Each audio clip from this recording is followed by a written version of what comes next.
Assalamualaikum warahmatullahi wabarakatuh. Waalaikumsalam. Bismillahirrahmanirrahim. Alhamdulillahi rabbil alamin. Allahumma salli wa sallim ala sayyidina Muhammadin wa ala alihi wa sahbihi ajma'in. Allahumma faqihna fid din wa 'allimna at-ta'wil. Pada kesempatan kali ini kami akan membacakan kitab Kifayatul Asqiya wa Minhajil Asfiya. Kifayatul Asqiya wa Minhajil Asfiya yang dikarang oleh As-Sayyid Bakri Al-Maki Ibnu Sayyid Muhammad Syata Ad-Dimyati. Inilah kitabnya pada bab zuhud, menerangkan tentang bab zuhud. Bismillahirrahmanirrahim. Qala al-muallif rahimahullahu ta'ala wa nafa'ana bihi wa bi'ulumihi wa bikum fid dharain amin ya rabbal alamin. Bismillahirrahmanirrahim. Wa minha az-zuhdu. Dan di antara wasiat-wasiat yang 9 bermula zuhud. Ay wa minal wasaya at-tis'i az-zuhdu.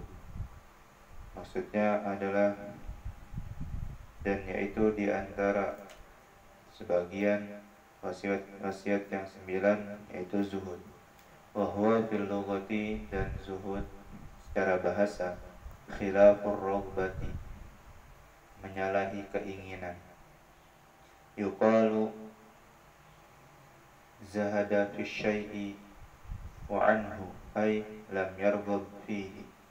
Katakan seseorang zuhud di dalam sesuatu dan membencinya. Maksudnya dia tidak menyukainya. Secara bahasa jadi zuhud itu tidak menyukai.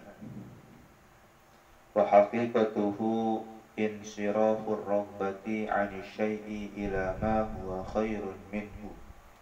Dan hakikatnya zuhud yaitu memalingkan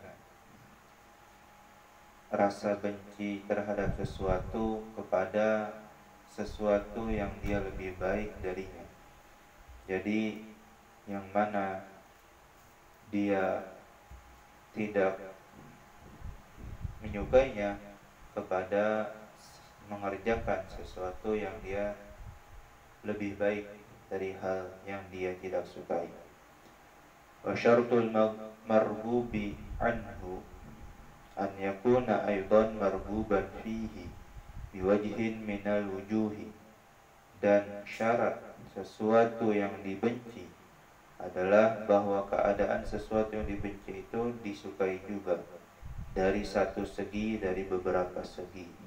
Fatarikul hajari wat turabi wal hasyarati la yusamma zahidan li'annaha laysat fi mazinnatir raghbati. Maka orang yang meninggalkan batu dan tanah dan tumbuh-tumbuhan atau hewan-hewan serangga, tidaklah hasyarat itu hewan-hewan serangga, la yusamma zahidan, tidak dinamai orang yang zuhud, karena bahwasanya hal tersebut bukanlah tempat prasangka menyukai. Wa tarikud darahimi wad dananiri yusamma zahidan. Dan orang yang meninggalkan dirham-dirham dan dinar-dinar maka dinamai orang yang zuhud. Jadi syarat sesuatu yang dibenci itu ya yang disukai juga. Jadi kan katanya tadi memalingkan sesuatu yang dibenci pada sesuatu yang lebih baik, yang baik darinya.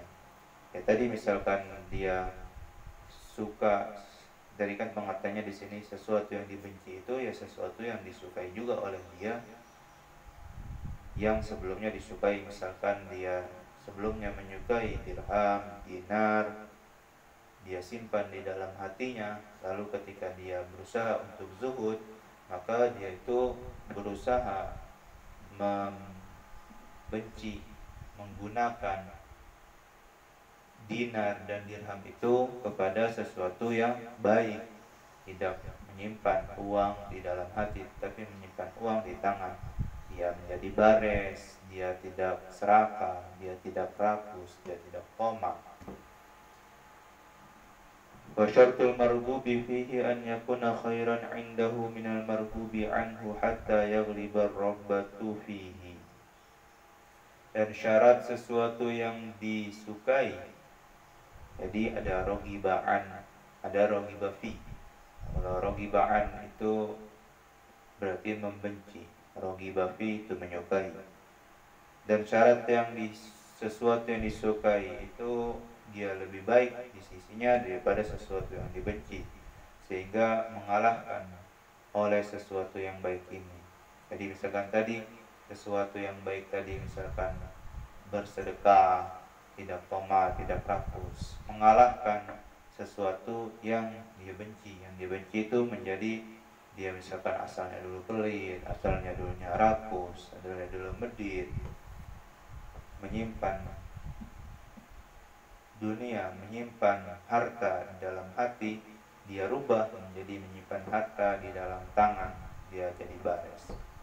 Faman ba'ad dunya bil akhirati fahuwa zahidun fid dunya. Maka orang yang menjual dunia dengan akhirat, maka dia itu zuhud di dunia. Wa ba'al akhirata bid dunya fahuwa zahidun fil akhirati. Nah, orang yang menjual akhirat dengan dunia, maka dia zuhud di akhirat.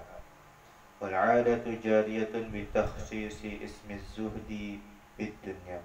Dan adat, kebiasaan itu berlaku, beredar dengan pengkhususan terap nama zuhud dengan dunia.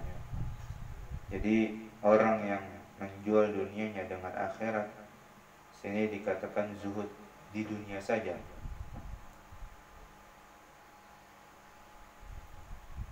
Misalkan dia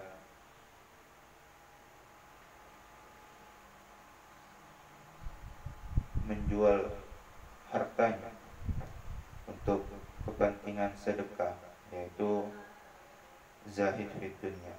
Misalkan dia menjual akhiratnya dengan dunia, misalkan dia lebih mementingkan baca Quran daripada menonton TV, daripada chattingan, lebih mementingkan sholat tahajud daripada bergadang yang tidak penting, maka dia zuhud di akhirat. Kurang lebih seperti itu. Wa qad warada fihi ahaditsu katsiratun syahiratun.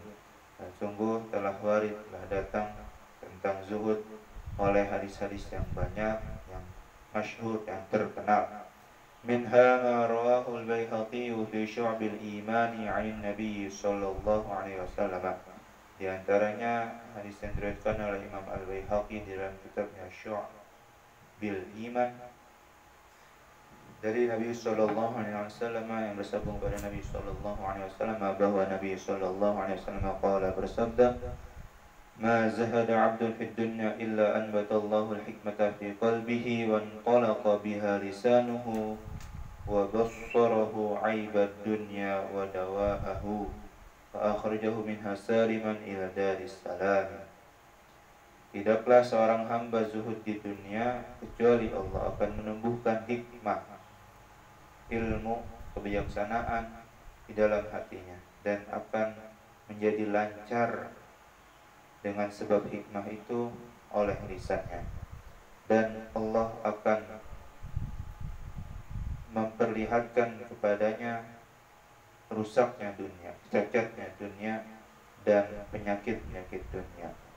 Dan Allah akan mengeluarkan orang yang zuhud tadi dari dunia, maksudnya Allah akan mewafatkannya saliman, halnya dalam keadaan selamat, sampai dari salam ke surga, tempat yang selamat. Itulah di antara keutamaan zuhud yang terdapat dalam hadis Nabi yang diriwayatkan oleh Imam Al-Baihaqi dalam kitab Syu'abil Iman. Mana Allah akan tumbuhkan hikmah dan Allah akan lancarkan lisannya, dan Allah akan perlihatkan dia bagaimana jeleknya dunia sehingga dia tidak terlalu mengumpulkan dunia. Jadi konsepnya zuhud itu menghilangkan hati, ikatan hati. Di sini nanti dijelaskan juga faqdu alaqatil qalbi bil mali. Ketiadaan ikatan-ikatan hati tidak terikat dengan harta. Walaisa huwa faqdul mali, bukanlah dengan kehilangan harta. Jadi zuhud itu bukan berarti miskin, bukan berarti compang-camping, tapi zuhud itu menaruh dunia di tangannya. Dia tidak pelit, dia bares, dia dermawan, dia baik hubungan kepada Allah, baik hubungan bersosialisasi kepada manusia, dan tidak menaruh dunia, tidak mencintai dunia di dalam hatinya. Nabi Muhammad pun zuhud, walaupun Nabi Muhammad itu kaya, tetapi Nabi itu zuhud, hidupnya sederhana, bares. Nabi Sulaiman yang punya kerajaan di muka bumi ini, yang kaya, itu pun zuhud. Maksudnya itu tidak menyimpan harta dunia di dalam hati. Mungkin cukup sekian dari kami. Lebih kurangnya mohon maaf apabila kesalahan baca atau penjelasan atau pengertian dalam membaca kitab Kifayatul Asqiya. Semoga Allah mengampuni dosa-dosa kita semua, dan semoga ilmu kita berkah dan manfaat. Amin. Lebih kurangnya mohon maaf. Semoga kita dapat mengamalkan bab zuhud ini. Wallahu a'lam bishawab. Subhanakallahumma wa bihamdika asyhadu an la ilaha illa anta astaghfiruka wa atubu ilaik. Subhanakallahumma wa bihamdika asyhadu an la ilaha illa anta astaghfiruka wa atubu ilaik. Subhanakallahumma wa bihamdika asyhadu an la ilaha illa anta astaghfiruka wa atubu ilaik. Wa sallallahu ala sayyidina Muhammadin wa ala alihi wasallam. Walhamdulillahirabbil alamin. Wassalamu alaikum warahmatullahi wabarakatuh.